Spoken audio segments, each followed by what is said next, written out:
The Doom example was the first time where it was like, this is a fully good production thing. That's one of the greatest games ever made already, obviously. And somehow I see exactly all the steps that I did to make this happen on this platform. And it really wasn't that hard, actually, right? And that just makes it real in a certain way now, because it's like, oh, okay. The things that I do don't have to be, super deformed Pac-Man, funny joke, hobbyist things. They could be real. So.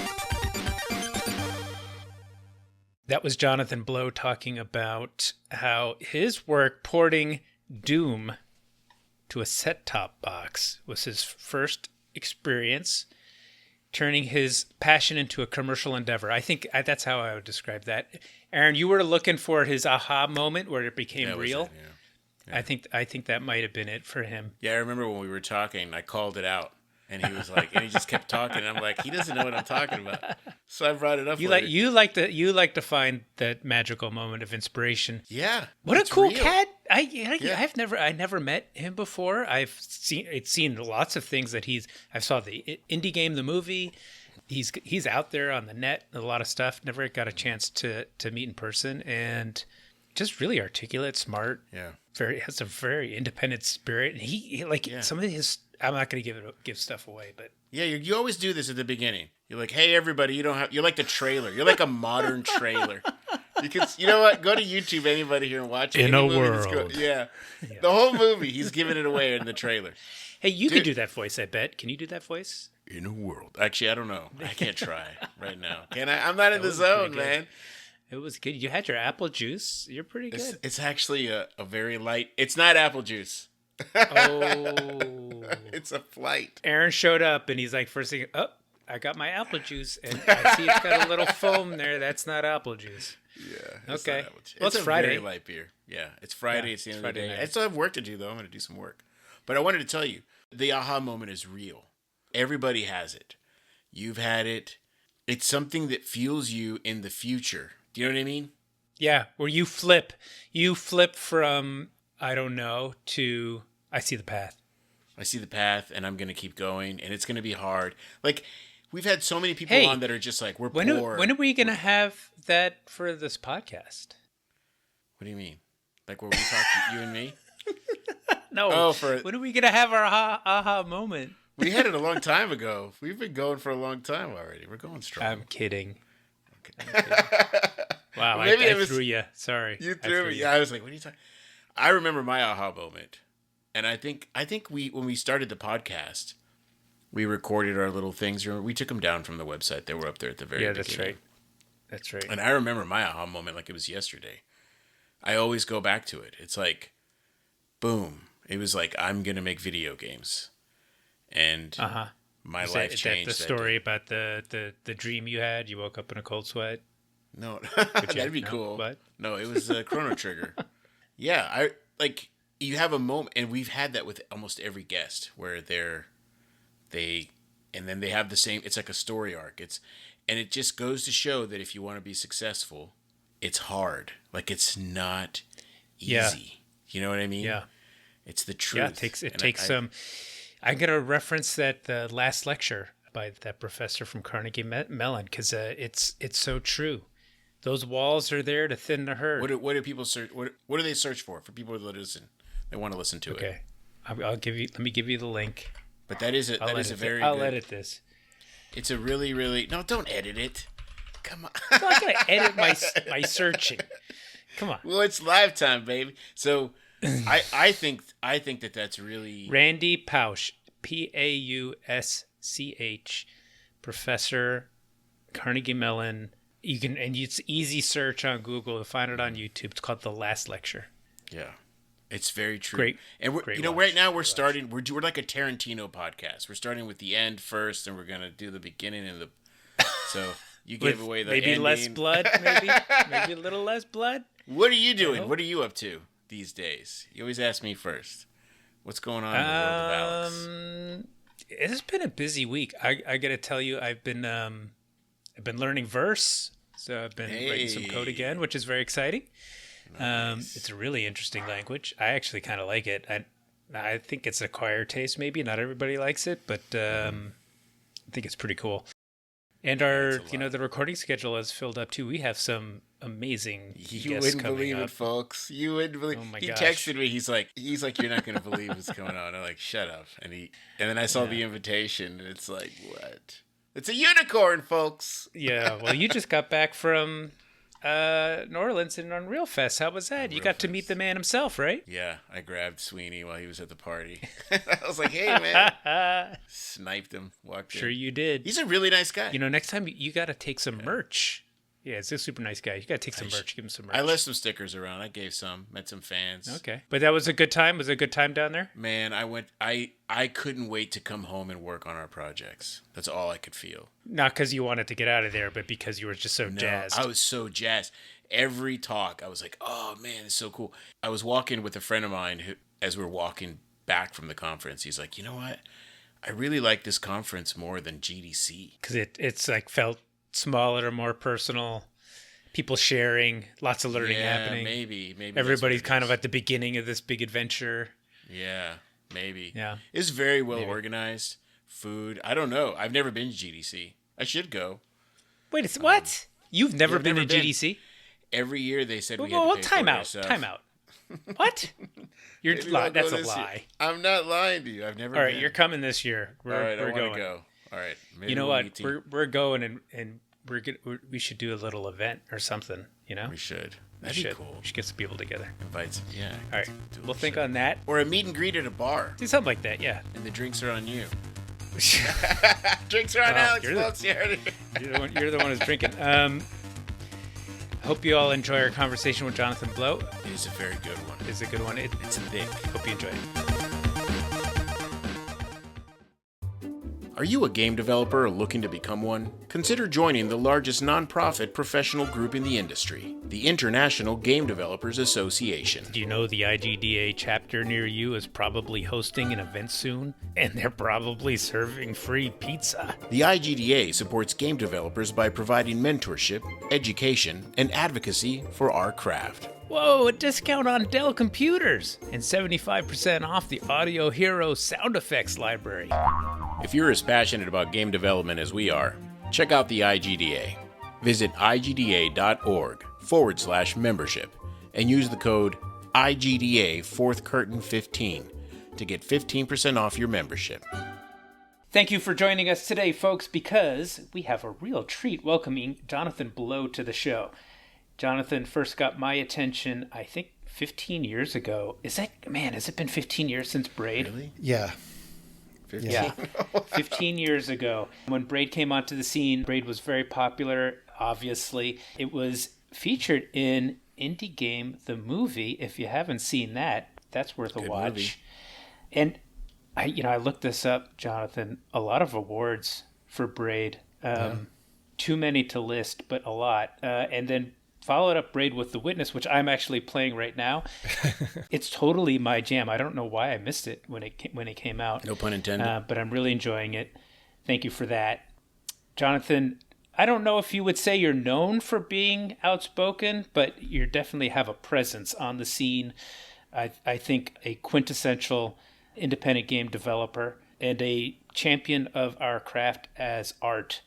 So, Jonathan, thank you for being here. Great to meet you. Very kind introduction. I definitely used to be more known for being outspoken because I would go give speeches where I would be, critical about trends in game design or whatever. And the press kind of encapsulates you in some way. Yeah. And I became for a while, the phrase in the article was always outspoken game developer Jonathan Blow. That was the adjective. But these days, like The Witness came out in 2016, which is a long time ago now. Yeah. And I've sort of been off toiling away for a long time on a stack of things that most people would say are completely insane. But it's working and it's almost done. And we're going to start releasing new stuff pretty soon. A game? Several things. Yeah. Well, so I've been watching some of your videos about you have a whole new programming language that you're building. Is that right? Yeah. And I've been working on that since actually before The Witness came out, but it became, when you wear a lot of hats and run a small game studio and all that, you have multiple jobs. So one of my full-time jobs out of like my 3 full-time jobs is to work on this programming language. And that's been going. I do fairly regular streams on Twitch where I just like work on that. Sometimes I do game design streams too. And so that's sort of been my main avenue of communication for the past several years. And there's people who know about this and are interested, and they just drop in and see what I'm doing. That's cool.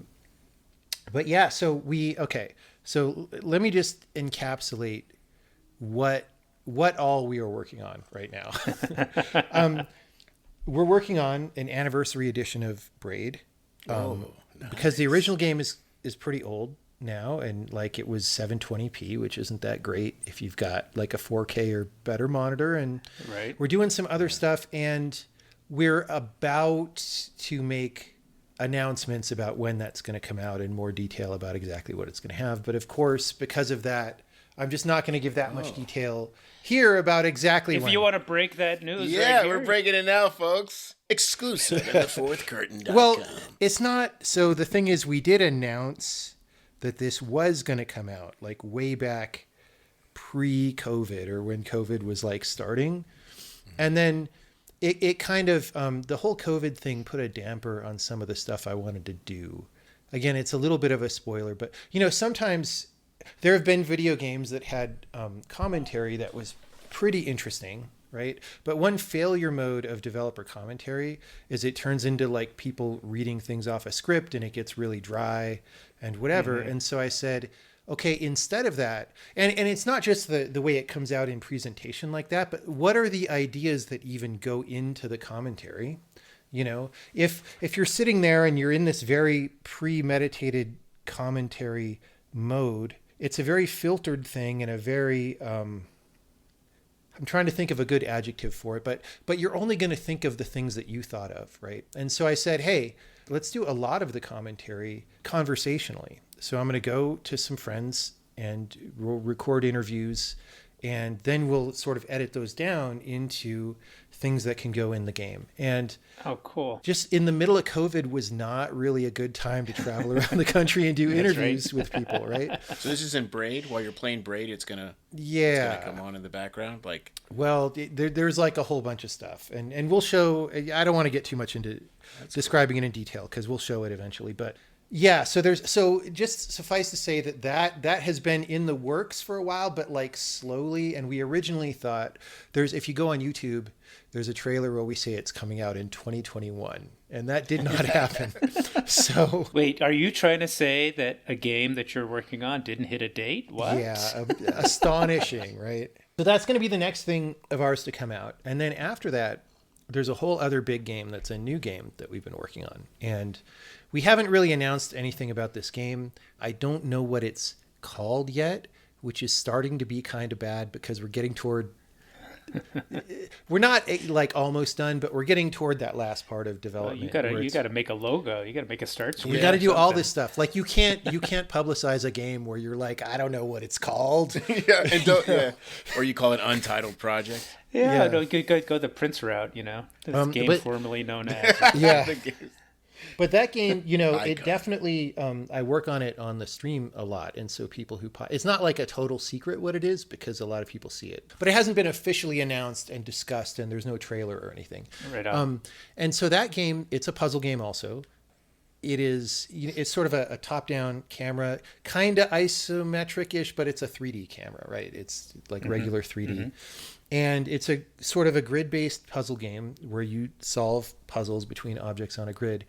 And I'm pretty sure it is by far the biggest puzzle game ever made, except if somebody put out something with like auto-generated puzzles or something, right? Okay. So it's level-based. You go from level to level and do stuff. And some levels might be really easy and only take a couple minutes, but a lot of levels might take you 20 minutes. Some of them might take you an hour because they're hard and you give up and come back later, right? And so far, I think we have 820 levels right now. Oh, wow. So it's like, I'm estimating maybe 400 hours of gameplay for people who are completionists. And so then the challenge is, how do you structure that? How do you make a satisfying experience for somebody who only wants to play like 40 hours and all that. That's a challenging dimension of design in itself. And so, and what's the price? I don't know. It's like, what a deal. Yeah. $19.99. It'll be very cheap on a per puzzle basis. I'm sure this is very different, but like what I'm playing right now, I'm playing The Witness right now. Yeah. But what I've been playing for the last couple of months is the New York Times Games app. Okay. And my wife and I do the crossword puzzle every day. And it has this natural arc where, the Monday puzzle is easy. It's 10 minutes. I do it when I wake up. Yeah. And the Sunday puzzle, and sometimes it's the Friday or Saturday, but like one of them is going to be like the 2 or 3 day long thing where you're like, I can't resist. Like what the, and it's, it's 365 puzzles a year, Oh yeah. It just made me think of that, it's cool to have that much scope and variety of difficulty. Yes. I think is really cool. Well, and the nice thing about video games, and I did a bunch of this in The Witness too, is that if you put together this space that's kind of nonlinear and where people can explore, it doesn't feel like if you hit a puzzle and it's hard and you don't get it and you're stuck, it doesn't feel that bad to just turn around and go somewhere next door and try something over there. And then you're thinking about this other one in the back of your mind. You might run into something later in the game that you're like, oh yeah, this reminds me of that other thing, and maybe this gives me a new idea of how to approach it. For me, that's part of the magic of video games that like you can't really do in a format like that that's in a newspaper or whatever, or on checking in online on a website every day. Yeah. So anyway, that's the next game. We don't have a release date for that either. More than a year is how long from now that it'll come out. And is that being done in? Is it Hai or Jai? How do you? Well, yeah. So here's the thing. So it's a very ambitious game. We're a small company, right? We're like somewhere between 10 and 15 people. I'm not even sure right now, but it's like not that many people. And so even making a game is challenging, right? Like a 3D, especially one this big. So now, we are making this in our own game engine, right? And most people wouldn't do that, right? Most with people your would code? use Unity or Unreal. I mean, we programmed all of it. Yeah. Is this the programming language that you're making? Well, yes. That's why we did a new game engine. So here's the thing is like, we also made our own engine for The Witness, and it was good. It was really good.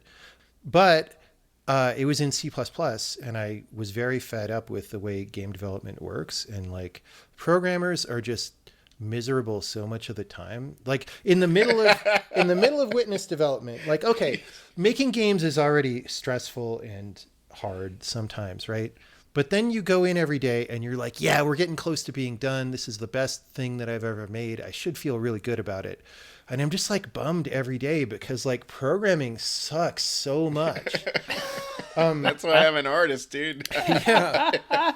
And so I had some ideas about how to make programming a little better. And at first I was like, maybe I can talk to some other people in the industry and make a consortium of people who will get behind some new programming language. But then I was like, everyone's going to have different ideas. It's going to turn into some political process and probably fail. So I'm just going to do something myself and we'll see what happens. And of course, that's a major undertaking as well. So we've got our own programming language with our own engine, with our own game on top of it. And that's why it's been, awesome. 7.5 All years right. since the last time we released Let's something. time out right there, because for those of you who are listening that maybe are not engineers, you need to understand that, like, if you watch the Olympics and a gymnast or a figure skater comes out to do a routine, they put a little modifier on a difficulty level, or ski slope, right? What Jonathan's talking about is like quadruple black diamonds, like difficulty level off the charts, not just making a game, not just making your own engine, but you're writing your own programming language. You're bonkers, buddy. And he built the computer himself. No, we didn't do that. I wish. No, it's even worse than that because the game itself, right? Like it's common wisdom that you shouldn't take too many risks in too many places at one time because any individual risk can sink you, right? We're still like an experimental game company, which means the game is not, it's not in a genre of something that's well loved that we know a lot of people are going to buy. It's not a shooter. Like, for example, The Witness isn't either. Like it's like, okay, The Witness it's a first person puzzle game, but like that wasn't that big of a genre at the time. And especially the way The Witness is set up, it's pretty weird. It's like not like anything else. And so you have no legitimate business case before you release that game that a lot of people are going to buy it, right? Yeah. And that's just how that. we do things. I love that. It's getting pretty bad though. Like this game, again, I don't know exactly when it's coming out, but if you add together all the money that we spent on the game plus the engine, it's more than $20 million already, which is like a lot for a tiny company. That's not very much for a AAA game, right? But it's a lot for a tiny company with like so we're going to release this weird game and be like, I hope we make $25 million off this, right? Which we may or may not, right? Well, I gotta tell you, like our industry, this business and gamers, we need that because Aaron and I just spent 4 years at EA.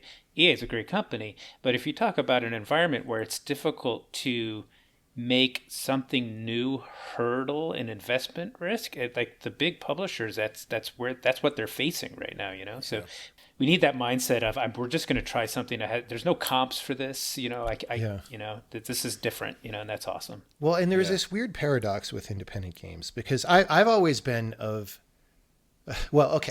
here's a little bit of a story. So there's this thing called the Game Developers Conference, right? Which we all know what that is.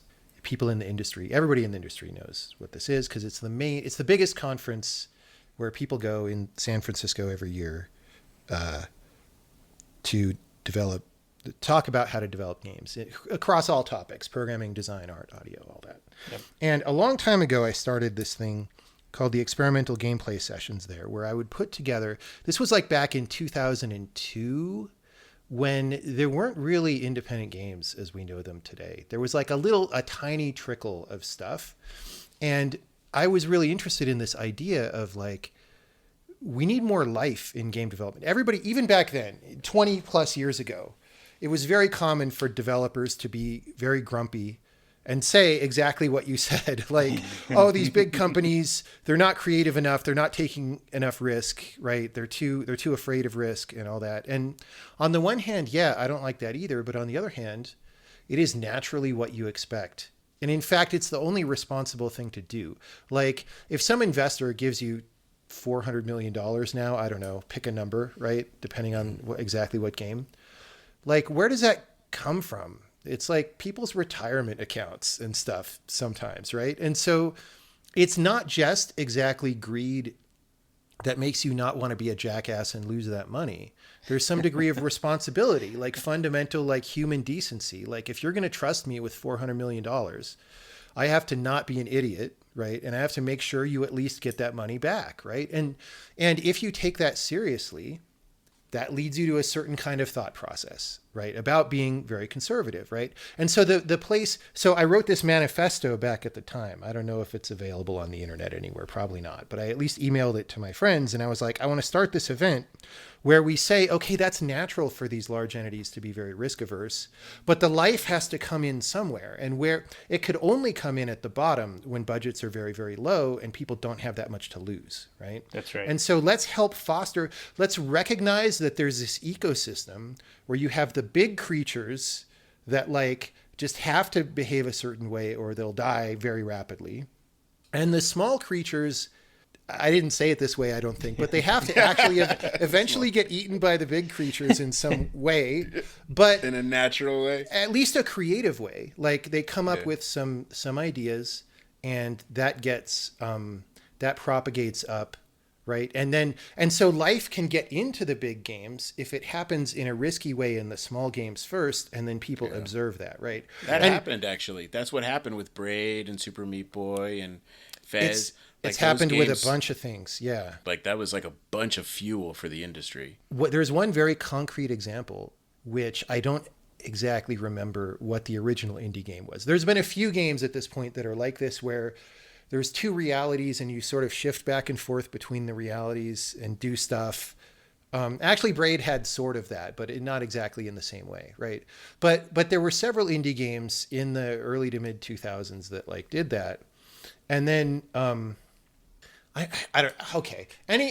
Anytime you mention something like this, everyone's going to get into an argument about like who did Which it was the first first or one. whatever, Yeah, right? right. So one of the Thief games was a higher budget game. I forget if it was Thief 2 or Thief 3, but one of them had like this insane asylum level where you shift back and forth between realities, but it was not, it was more of like a story based waypoint thing.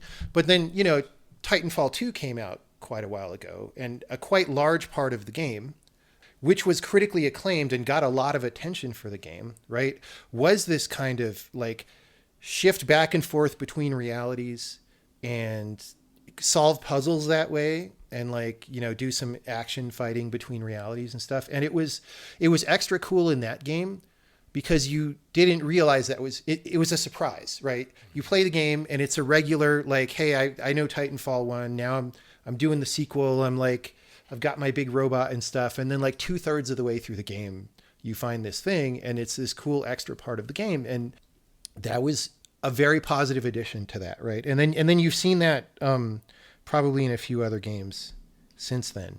And so, yeah, I mean, this is just how this happens, right? When you're at a larger company and you're trying to make a case, because it's not like people at EA or wherever are not constantly looking for new things to do. They are, because those are selling points, right? But they're looking for new things to do that are safe. And that Proven, safety thing, Proven. Yeah. it causes people to shoot most ideas down, right? But if you can point at something and say that thing was popular and made money, it's a lot easier to make the argument that this will work better in a bigger case. And so I'm kind of happy with how that has gone. Although I will say, I think independent games today are less creative than they have been in a while. So I don't know where that's going to go exactly. Well, I mean, my sense is you don't quite operate that way. You operate more on the and you correct me if I'm wrong. I'm not trying to put words in your mouth, but like more with the point of view of, I think this would be really interesting, and that's why I'm going to do this, not because this seems like a proven mechanic or genre or environment or whatever. Yeah. We do things that are risky, and we're constantly at risk of losing money because these things are not proven, right? That's mostly fine because it's mostly our own money, although we did borrow some to get the current projects done. But you know, it's borrowing that's within a safe margin. Like, okay, even if this game doesn't do that well, we could pay this back. I've always been a risky behavior kind of person. That's actually good that you say that, because what's your origin story? Like, how Yes, did you know, we kind of started at like what's happening today, which it sounds freaking amazing. But I would love to know like how you got into games. Like what was your formative years like that sort of pushed you in this direction of not, you know, wanting to do new, different, risky, experimental kind of stuff. I think that's fantastic. Let me try to figure it out, right? So when I was a little kid, like younger than 8 years old, because I remember what house we lived in. It was a long time ago. But I remember just really loving video games from the first time that I saw them. Like I was a little kid of like some age where you wouldn't let kids this age walk around by themselves in a city setting anymore. But like, you know, we were in this sort of suburban place, and there was like a little strip mall on the other side, like 2 blocks away.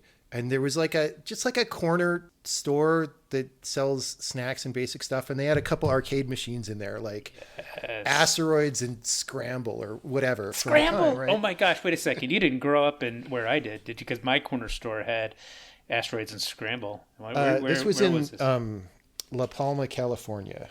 Okay. Other coast. Put the same stuff in the water. Suburban New York, but same deal. Yeah. Same deal. And so I just have this vivid memory of one time I wanted to go play those games because I knew they were there. So like I asked my mom for a quarter so I could go play, and she's like, sure. And she gives me 1 quarter, and then I go walk 2 blocks around, and I play Asteroids for a while, and then I'm like, oh, I'm out. So then I go back home for 10 minutes and ask for another quarter. That's awesome. I wasn't necessarily that bright at that time. I don't know. Then sometime, maybe within a year later or something, the Atari 2600 blew up in popularity, and we got one at home, and I was like playing that all the time. Oh yeah. And then that was really great. It was a bad time for the games industry shortly. I mean, it was a great time for a little bit, and then there was this giant crash where everybody produced all these low quality games, and I don't think there's ever been a video game crash as hard as that ever since then. Like just literally everybody went out of business. Everybody who made software went out of business. But I wasn't in the industry yet. I was just a kid, and I'm like, hey, you go to like Kmart or whatever, and they have a giant bucket of cartridges that are like $1. Yeah. It was like the best time to become a gamer. Yeah. So there were all these great games, and they were very cheap. Yeah, and then at some point I got a home computer, or I like in the 7th grade, I think, or no, 6th grade. I was lucky because we were living in this kind of suburban place that had okay schools, and so I actually was in a computer class, and it had like Commodore VIC-20 computers all around the room, but there was like one disk drive, like one floppy drive for the whole set of things. So at the beginning of the class, you would bring your disk up, and the teacher would there was like a big switchboard of what computer was hooked up to the disk drive, right? Oh, that's fancy. Well, no, it's not as fancy as having a disk drive per computer. And so I just really loved programming from that. And the first thing I made was a game, and it was like the stupidest game ever, because I didn't know how to do anything, but I took to basic programming very quickly. And so I was like, hey, I could make something kind of like a slot machine, but it'll like count a number up from 1 to 100 on the screen really fast. And it'll say, press the space bar to stop at 37. And you try to do that. Oh, that's and cool. if you do it, then the screen flashes with bright colors, and otherwise it says you lose. That's like a Chuck E. Cheese game now. I don't know. It's like the best. It was not a very good video game by modern standards, or even by standards of the day. But that was my first thing. And then from there, like my parents got me various home computers. I had a TRS-80 color computer, and then I had a Commodore 64. And so during all that, I was doing like hobby game development and doing stuff at home. And I did machine language stuff on the C64. That was pretty fun. But like I was a little too isolated, I feel like, and I never really was connected to the high quality information of like, how do you do this seriously? Because the internet was not really a thing at this time. Yeah. It existed maybe in the corners of some high tech universities, but regular people didn't have internet. Toward the latter part of this period, you had BBSs, which were sort of mostly neighborhood by neighborhood, because long distance phone calls cost money, right? And I can't afford that. So you call up your BBS and you can talk to a lot of the people who maybe already from your high school or whatever, I don't know. And you try to get more information. But yeah, so I was kind of stuck in this rut of not ever doing anything too serious. But I had lots of stupid games that I would make. The furthest I went on anything that was an actual game was this thing called Super Deformed Pac-Man, where That sounds cool. it was basically a Pac-Man game. Like Pac-Man was the most cloned game in the 1980s, basically. Like there were so many stupid Pac-Man clones. And this one was kind of a joke because, I would go to arcades and, play not only video games, but pinball machines and stuff. And they all had this score inflation to try to get your attention, where like everything is a multiple of 100 points or 1,000 points, right? And so I was like, okay, I forget how wide the screen of the C64 was in characters, but it was like 24 characters or something. So I was like, okay, so your score is going to be that big. So every dot that you eat is like some 9-digit number of points, right? And it just starts racking up really rapidly. And I did that. That's about as far as I get. It was never like a really fun game. Then after that, I went to college so I had done all this programming before that, but again, it wasn't super serious. And so in college, I got exposure to the history of computer science and different programming languages. Was that your major? The way things work. Yeah, it was. Although I don't have any degree. I dropped out. I am a graduate of Dropout University. Good for you. Although I was almost... going to say, I didn't want to say it out loud, but I totally support dropping Yeah. So do I. Well, nowadays, because you can find information on the internet, everything's free now, college, right? I think, has less of a role. Yeah. The problem is it's a challenge to distinguish between high quality and low quality information. But also, to be honest, that is also true in college. Like, especially what you learn in computer science class. There's a lot of nonsense about how to program that actually makes you a worse programmer, right? And you have to sort of unlearn that afterwards. So wait, at this point, I got to ask you, do you know you're going to be a game developer? Do you want to be a game developer? No. I think I'm going to go to college and do physics, like understand subatomic particles in some way and go do that kind of thing. Yeah, Yes. that's cool. And in fact, I was taking good physics classes for the first semester or the first year, but I spent all my time in the computer lab. And at some point it became obvious to me, wait a minute, why don't I do this other thing that obviously I like way more? It was Where'd you go? Where did you start off in college? this was University of California at Berkeley, which Berkeley. was a state school because I grew up in California, and so tuition was cheap. I was pretty poor as a kid. Man, I'd love it if my kids went to Berkeley. Man. Yeah. I mean, They're going to your college now, dude. Aren't you happy for them? Yeah, but Sorry, John's whatever. like, what? We don't need to talk about tuition bill.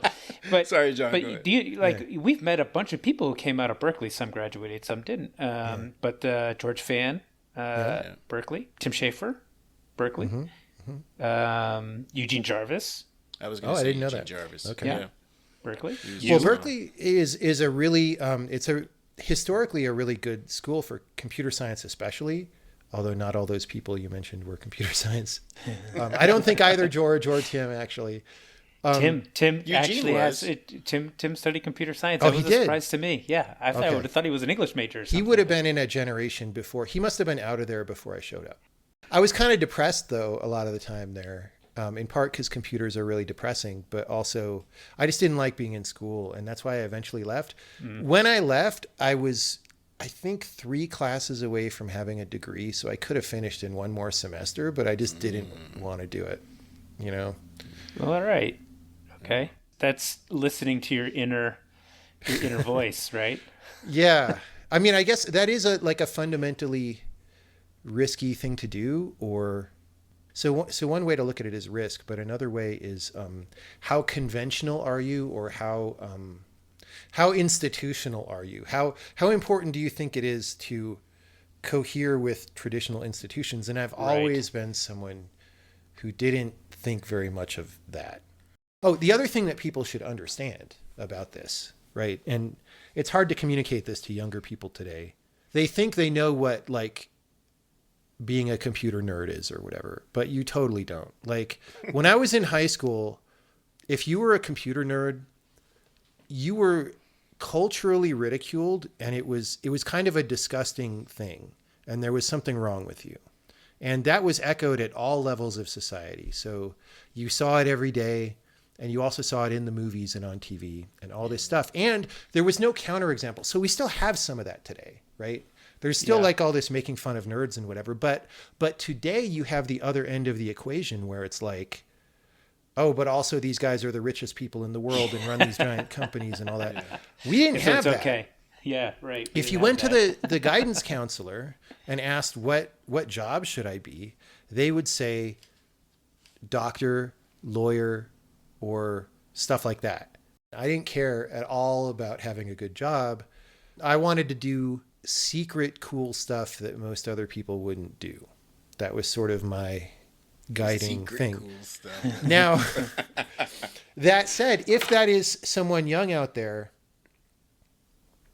it's pretty hard to just go totally on your own out of college or out of high school, because you don't really know anything yet. And it's hard, especially video games are pretty hard. However hard you think it is to make a video game if you've never done it. So multiply that by 10, and then multiply that by 10, because it's way worse, right? And even a factor of 100 is probably not enough to express, right? It is a very challenging endeavor. And now it's you said something really interesting though, like the do cool secret stuff. Yeah. Is that a big part of like what motivates you, is being able to do something that maybe nobody else has thought of or other people can't do? Yeah, I mean, when it comes to game design, that's really what I'm thinking of is, and there's different ways to explain things. And I'll explain what they both are. And the latter ones sound more boring and adult-like. And one of the things I'll say before this, that one of the things I'm worried about now is calcifying too much and losing the younger form of the motivation of just being excited about things, because this industry is so hard and it's so much work. And I mean, I pay, because it's a privately owned company, right? I essentially pay $3 million a year as opposed to getting paid for the privilege of making video games. And it's like, why am I, imagine that plus, all the grueling things that happen, and you're not even getting compensated for it. You're right. You're getting nega compensated for it with the hope that someday the money will It's like come having back. kids. It's except you don't even have kids at the end of it. Yeah. But the way that I thought about it back then, and it's a little bit of a young way that's a little bit too foolish, but there's a lot of good about that too, is like, I wanted to understand secret things about reality, about the meaning of life and why we are here, that other people are not even quite looking for, right? That was like a very deep motivation that I had. And how does that lead to video games exactly? I don't know. I was just following what I was excited about. But I took that attitude into games. And, early on, I was still figuring it out.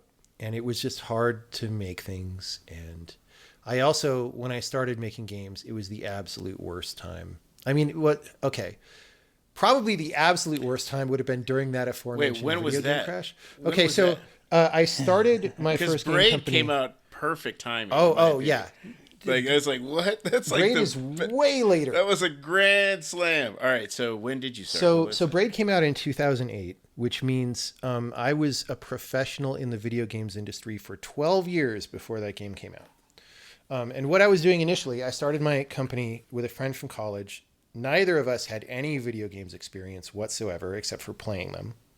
In January 1996, which was like when, if you remember Q-Test, I don't know if you guys were PC back then, but if you remember Q-Test, which was the multiplayer Quake online thing, like that had just come out, right? And regular Quake was coming out later that year, right?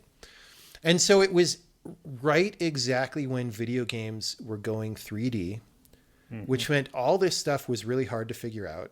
But you didn't yet have 3D accelerators that help you and make things more beautiful and do a lot. So you had to program every pixel on the screen and somehow make it all 3D. And here I am, I've never made a professional video game before. I had some more hobby stuff that I did in college and whatever.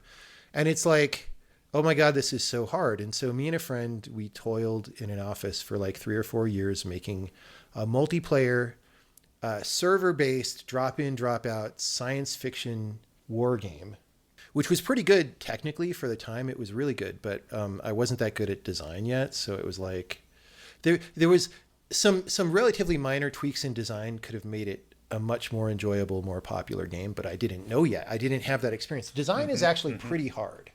Here's the other thing for people who want to get into games is like, it's easy to have ideas about what would be cool, but like there's really a long way between that and like a game that actually works, right? Yeah. And that's one of the things you learn from experience. And I didn't have that experience yet. But so we made that, and we were really poor for years.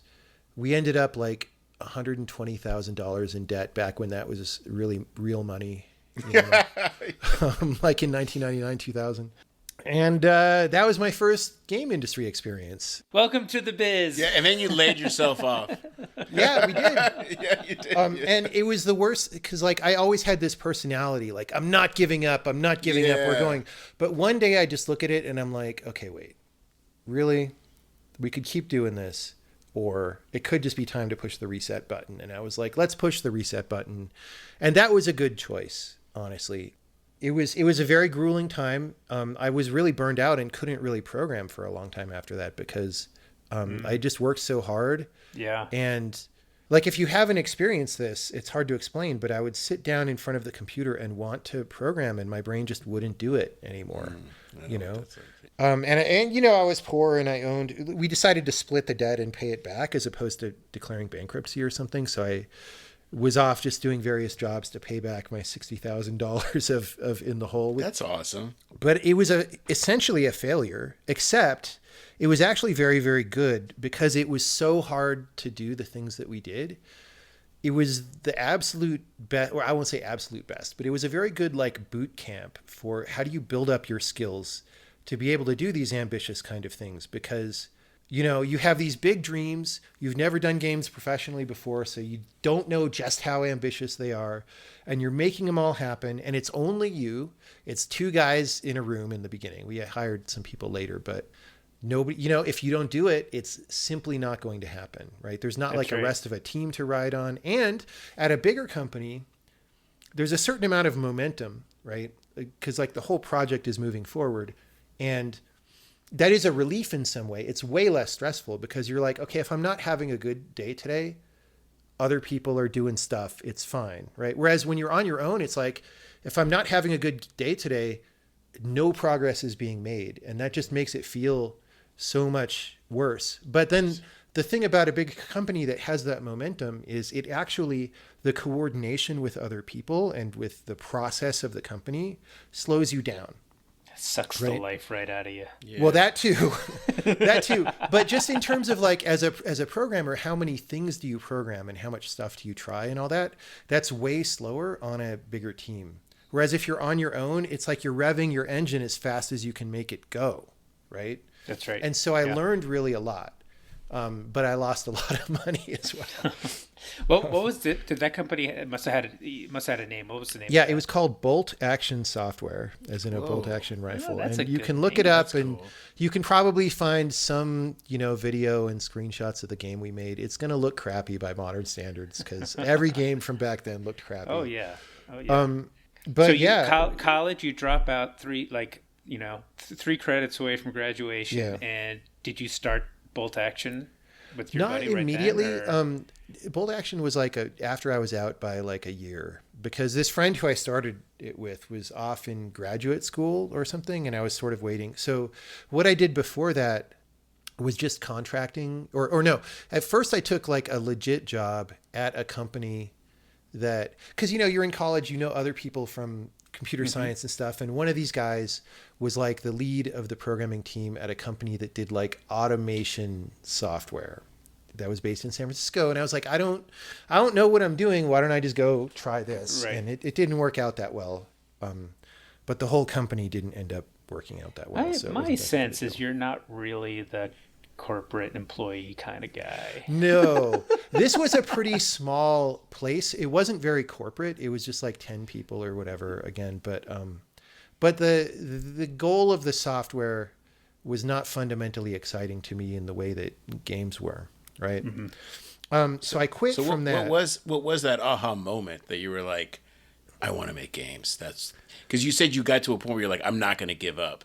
So what was that like energy, the fuel, the moment? So I was fed up with this thing, and for actually reasons that weren't that good. It was like, you know, I wanted stock or something because I wasn't working for the love of it. Right. And it's like, and they didn't want to do that. So I was looking around and I was like, I could do some contracting maybe. And there was a company that was a quite respectable company at the time that now no longer exists called Silicon Graphics. Right. And we had, I got to work on a Silicon Graphics machine. Those were like the cool computers. Yeah. They were the coolest ones. Yeah. Were they like purple? They had purple ones. They were usually purple. Yeah. And so they had a project that they were doing with NTT, right, Nippon Telephone and Telegraph, to like do these things called set-top boxes back in the day, which people thought were going to be a big thing, right? A set-top box was basically... What is that? I've never heard of So before the set-top box, you had like your cable box at home that let you do 100 and whatever channels, right? And you would just slide the slider, right? So a set-top box was basically that, but with a computer built in. So you could like have more computer services. It was sort of, if you imagine a modern networked game console, right? Like a PS5 or whatever, but you took out the game centricness of it and just said, well, games is a little bit, it's maybe more like a TV. Like if you plug in like a Samsung TV and it's on the network, it's got like, watch the TV shows, right? Or maybe play some games, but games is not the focus. Yeah. And so this was the earliest iteration of that kind of a thing, but it wasn't in the TV. It was just like a little box, right? So is this around like AOL, Prodigy, around like that time when those things were like, remember AOL was maybe a little bit after. Yeah, like I feel like AOL was carpet bombing the world with CDs like in 1994 or whatever, 1993. Right. Yeah. And this is like 1995. This may be a couple of years after. Okay. Maybe that's still going on at the time. Now, this was not a very good idea in a few ways, but one of the main ones was Silicon Graphics computers were the most expensive. Yeah. And you want these set-top boxes to actually be kind of cheap, right? And so that was a bad match. But they were doing this project, and they wanted somebody to port Doom to their set-top box. Oh, and I was like, fuck yeah, I'll do that, right? And so I went there and did that. That was cool. And I even, a lot of the rhetoric, especially on the internet, about the computer industry is that things are exploitative and people are worked too hard or whatever. But I just have one anecdote from that time that's like my best memory of this time, right? Is that I was kind of figuring out Doom, right? And because that's a relatively complicated program for someone just out of college to be playing with. But it's great because it's a completely real world thing that performed awesomely. We're not talking about Doom 2016, by the way, people. We're talking about Doom 1993 or whatever year it was.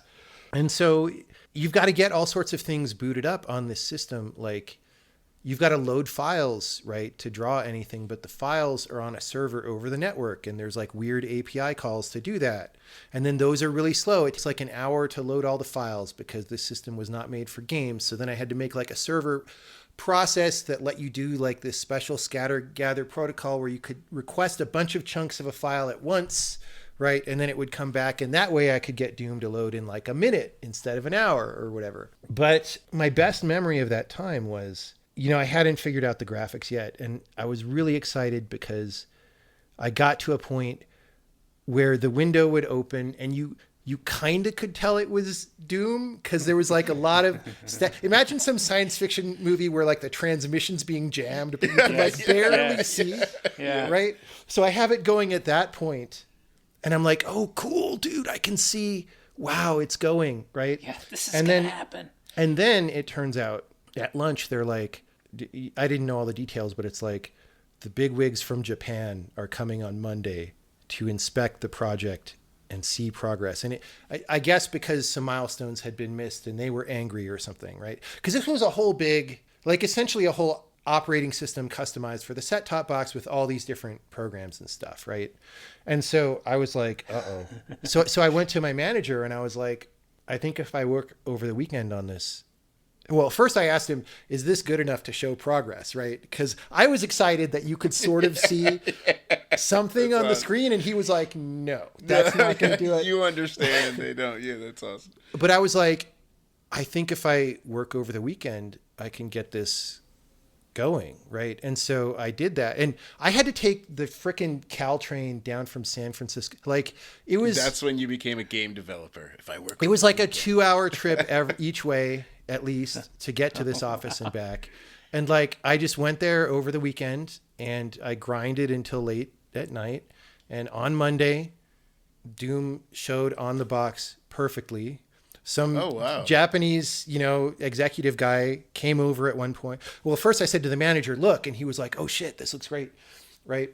And then, cause Doom, when you start it up, there's a title screen, and then it sort of goes away, and there's essentially a demo, like an arcade machine playing a demo, right? And all that worked because that part wasn't that hard. Like once you can compile the C++ and load the files, that part isn't really OS dependent. It's like the graphics and sound and all that, right? And so that was working, and the dude came over and saw it working for like 10 seconds.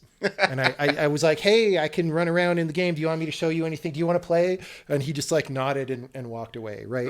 But it was actually a super cool, empowering experience because like I made this thing. Like nobody even asked me to work on it over the weekend, but I was like, I have this picture of myself as a good programmer. I want to be a badass who could make things happen.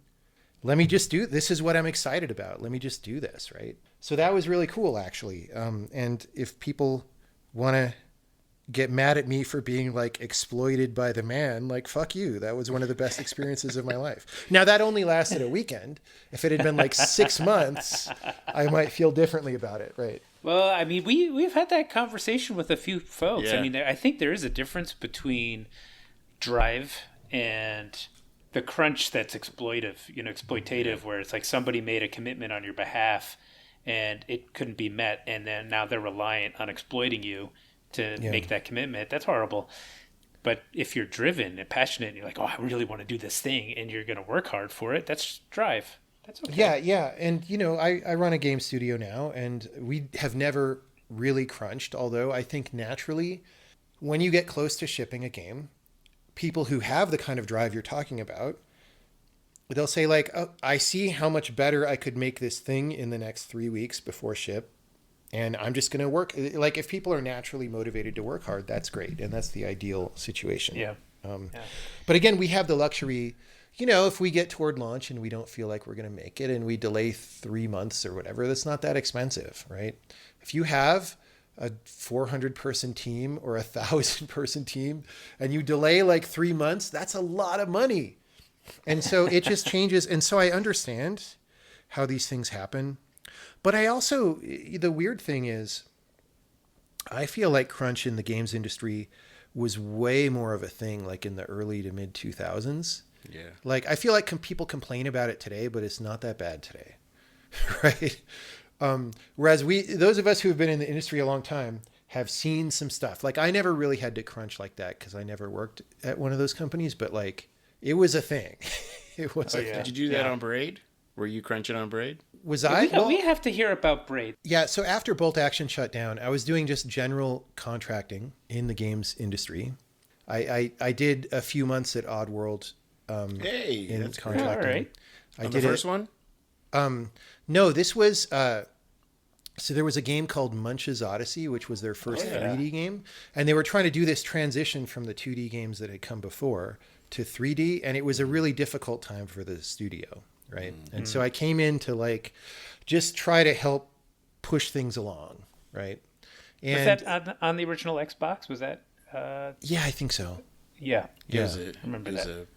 I did some stuff with harmonics that was weird and ended up not being that good of an idea because reasons, not their fault, not my fault, Apple's fault, reasons. Kind of.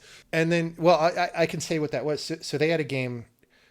So their first games were called Frequency and Amplitude, and they were some of the really early beat matching kind of games. But you didn't have guitar peripherals or whatever back then. So it was just like on controllers, right? Yeah. And then I think it was called Phase because, it was called Phase. That sounds familiar, this was a game initially for the iPod, right? So if you remember, iPods started out and it just had a little like circle wheel with the, and then like, I don't remember if it was iPod 4th gen or 5th gen, but then they eventually had like a little LCD screen on there, right? Mm-hmm.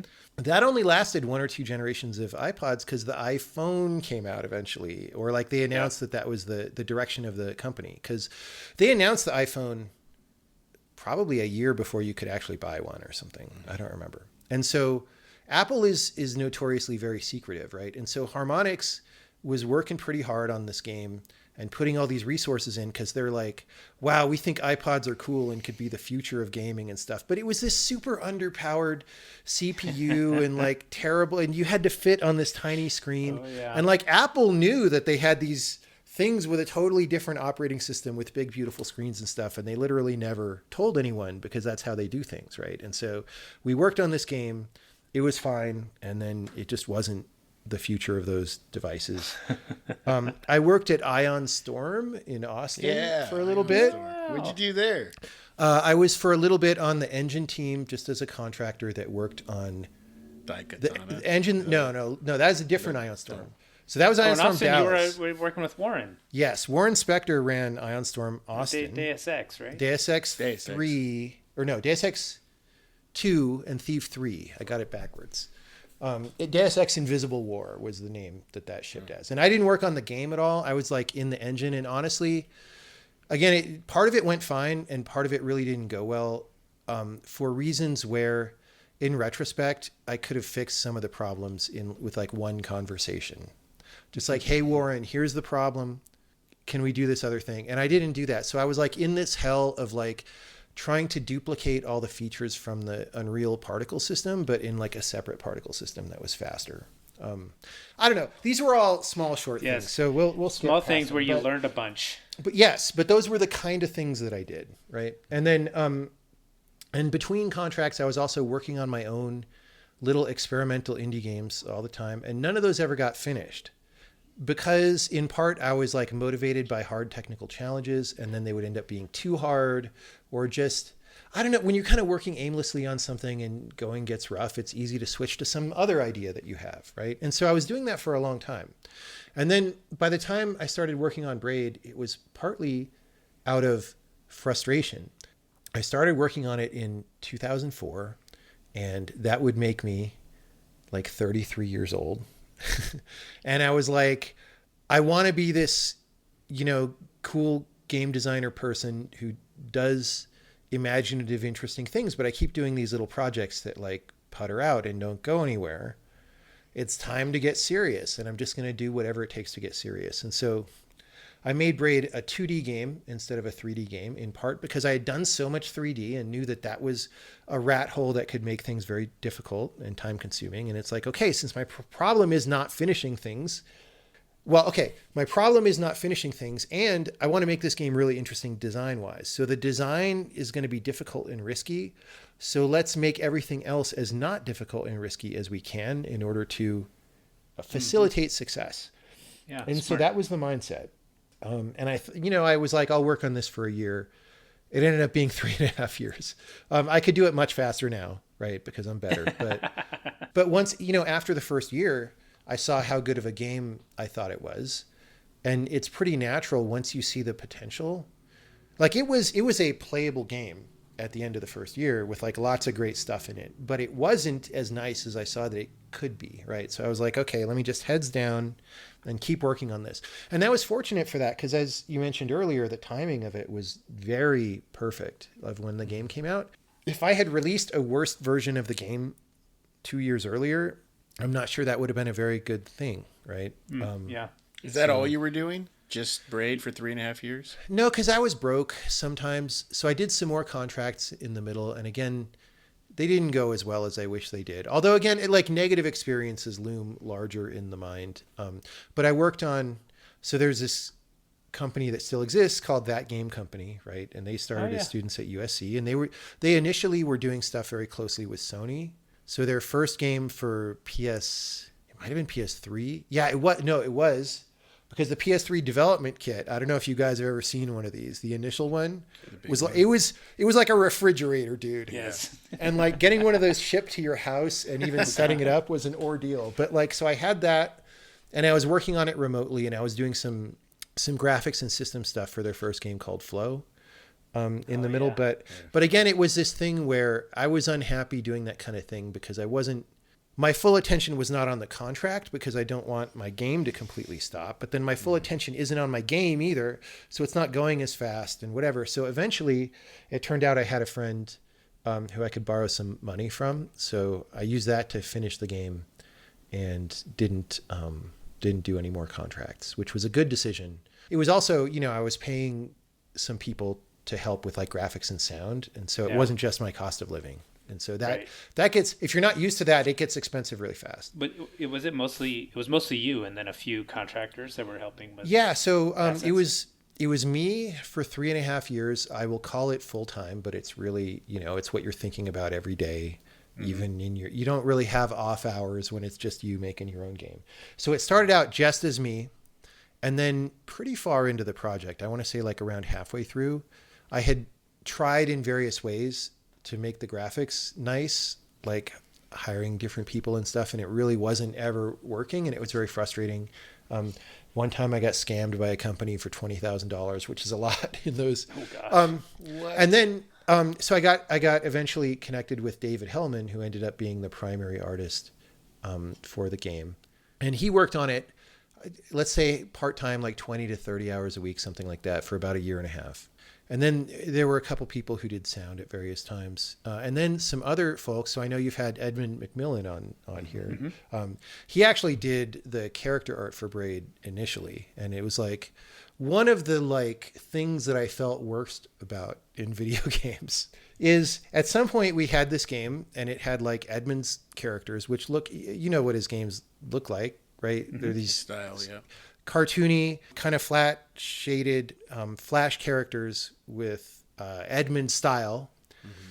And then we had David's stuff for all the backgrounds and interactive objects, which look like the game does today. And I was just looking at this. I was like, I like Edmund's stuff. I like David's stuff, but these things don't match. Mm-hmm. So something has to change. And Edmund is busy.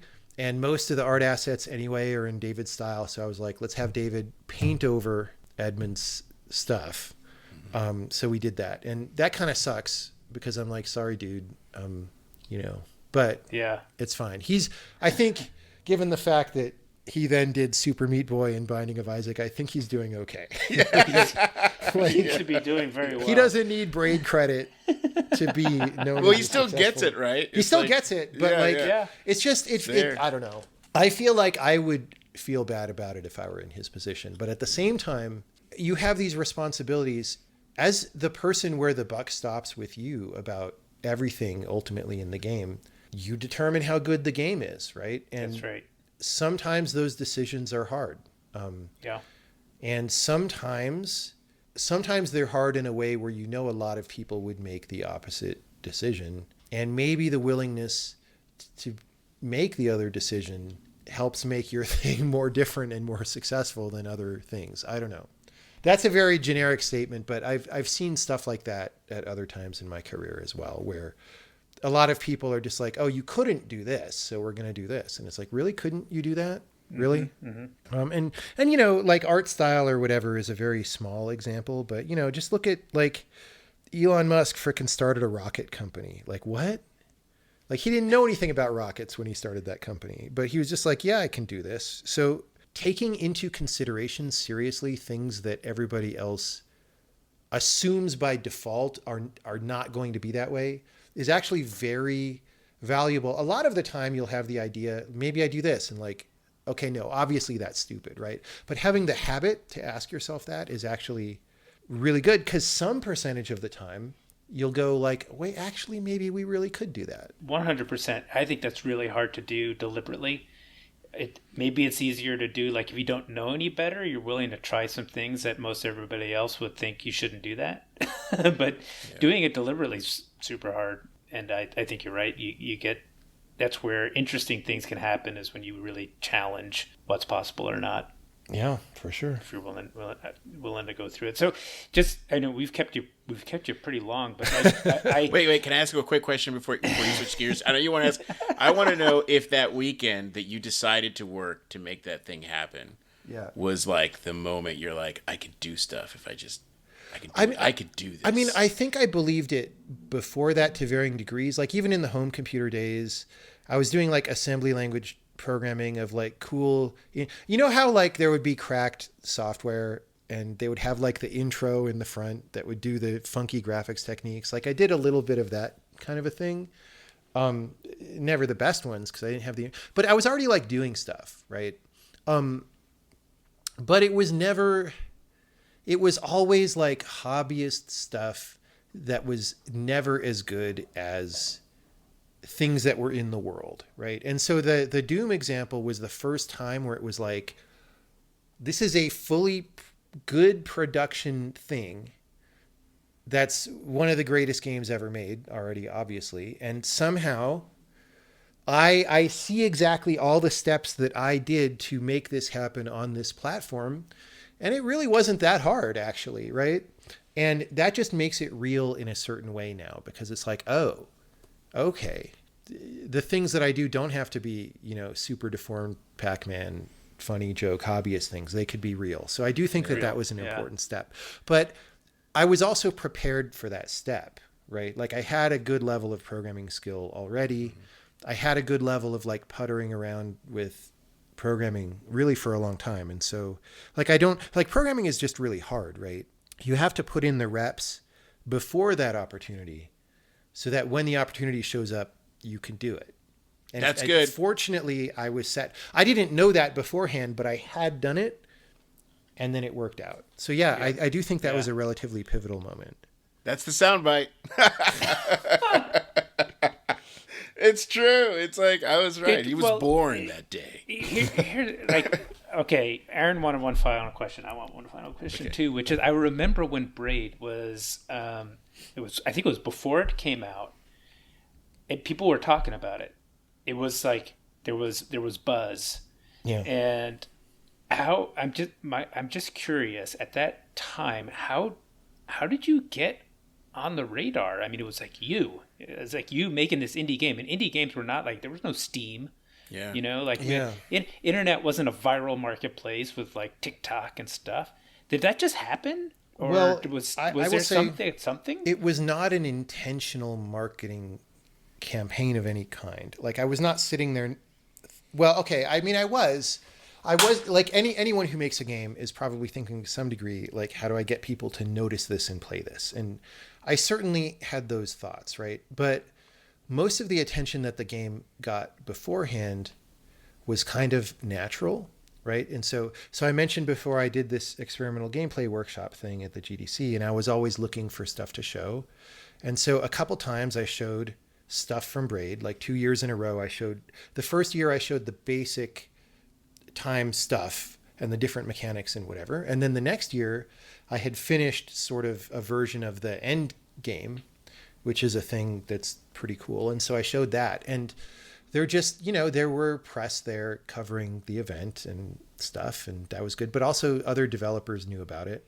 And then, there's this thing called the Independent Games Festival that's still going, where, you can submit your game, and it won the Game Design Award okay. I want to say 2006, like well before it was out, right? Like when the graphics were still super ugly and all these things. And so it didn't win the grand prize, by the way.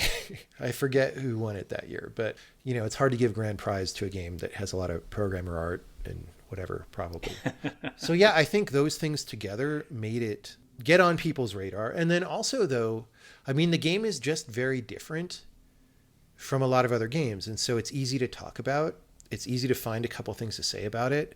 And also, I think the time was just really ripe. Like it was. It was. Yeah. It was like perfect. And that game, I felt that when that game came out, you started seeing all these other games start to take kind of like risks with control and puzzles and like, you know what I mean? Like just doing experimental like ways to solve puzzles, and it like really opened up this doorway into like making that okay, Now there's tons of games like that, I think. Yeah, but even, it was a weird time because this was right when indie games were becoming like real games in a certain way, in the sense that like you wouldn't have ever played an indie game on a game console before this. Like if you had an Xbox or whatever, but Xbox Live Arcade came out, and then that initially it was called Xbox Live Arcade because it was literally ports of arcade games, right? So you were playing like Pac-Man on it or whatever. Yeah. And then they had this idea of branching out into other things. And so you started to see. And so in early 2008, there was a game called N+, which was like a little action platformer that was sort of one of the earlier, like more of a real game that wasn't a port on Live Arcade. But that sort of opened the door to like, oh, this is maybe a thing now, right? So before that, because I had been doing my own independent, being a game programmer guy, I sort of knew what the whole scene was like. And it was like cheap ass downloadable games on the PC that were probably like match 3s or something. That was kind of what you could hope for as success as an independent game developer before this, right? And then after this happened, everybody saw like, oh, this is a thing and it's actually real games and it's cool.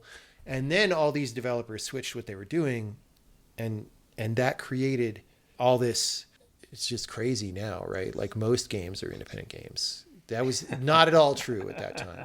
Yeah, there's a lot now. All right, we have kept you very long, Jonathan. Thank you so much for spending afternoon Thanks with for us. having me on. Yeah, no, just a fascinating story, and it's great to get a chance to meet you and hear about how you've gotten where you are, and like what you're working on today sounds exceptionally interesting, ambitious, and exciting. It sounds like it's the kind of game that I would really like. So I wish you all the luck in the world on it. Yeah, thank you. Looking forward to it. Nice Right meeting you, John. Crazy, huh? You know what? The thing I had no idea about, two things. One, he worked on a lot of games that we know, like as a A lot contractor. of stuff. Like not just that Doom thing, but he was worked a for developer. Lorne on Munch. He worked for that game company. He worked for there was another one what he company? mentioned too. What company? That oh come on. Oh, by the way, did was- you catch my pun? You did a pun at the beginning of the podcast, and nobody caught it. I was like, these guys are dry, killing me in here, folks. You don't remember? It comes so natural to me. I didn't. What was it? You said it was a missed opportunity or something. And I was like, no pun intended, folks. You know? Because the game is like missed. The other thing that was eerie to me, looks like we're basically the same age. He grew up in, the suburbs. He walked to town to go play arcade games. And the arcade games were Asteroids and Scramble, which no fucking joke. I know I why told I know. Eugene it was Defender. It was Defender, but before Defender, maybe after Defender, it was literally Asteroids and Scramble. That was, I don't know, that was a little mind-blowing. There's a lot of good stuff in there. I if you're an up-and-coming developer, there's so much in the talk that is important. And it if you notice, you could tell that his entire journey, he's trying to figure himself out as a human, and he's just doing stuff. And then he's failing, and he's failing, and he's failing, and he's failing. And then he has a really big success. And the way he's explaining it all, it's not like, oh man, it really sucked, and like, you know what I'm saying? Like, it was more like you could tell he was learning. I'm not, my word salad isn't that good right now, maybe because of the apple juice, but you know what I'm trying to say? Like, it was really good information. I know what you mean, though. His story is one of persistence, which I think a lot of successful people or projects have to endure challenge and have but to the way overcome. That's what the way takes he time. explained it, Yeah. he was very like, he told the whole story. it was really good, though. He's very motivating. Hold on, don't try to hang up yet. We just started. Why not? Because it was an hour and 20-minute conversation. We got to wrap this up. Come on. All right. We're paying for the upload size. Are we really? Okay, we got to go, folks. Really good talk. Like, subscribe, get on the Discord. This is one of my favorite talks. I mean, they're all great, but I felt coming back from the conference and then hearing him, it's like, yeah, it's hard. It is hard. You're falling back in love with game development again. Yeah, it's like it's the best. Let's get back in there. Let's do it. Love it. All right. Well, thank you, everybody, for joining us. Hope you enjoyed our conversation with Jonathan Blow. Super interesting. Yeah. Check out Indie Game the Movie, because That is a we've good had movie. two of those folks on, Edmund and Jonathan. the Fez Really guy. interesting. Well, we do it. Really interesting that Jonathan and Edmund worked together. Some parts of that didn't quite go as planned. Kind of getting a little insight into those tough decisions that you got to making a creative product. Also very interesting. But thanks for sticking around, and we'll see you next time. See you next time, folks. Thank you for listening to the Fourth Curtain Podcast. To get a peek at upcoming episodes or to send in questions to the show, visit our site at thefourthcurtain.com. And be sure to follow us on Apple Podcasts, Spotify, or wherever you get your podcasts. Thanks again for listening. Your numbers, that's more than a couple nines, you vain bastard.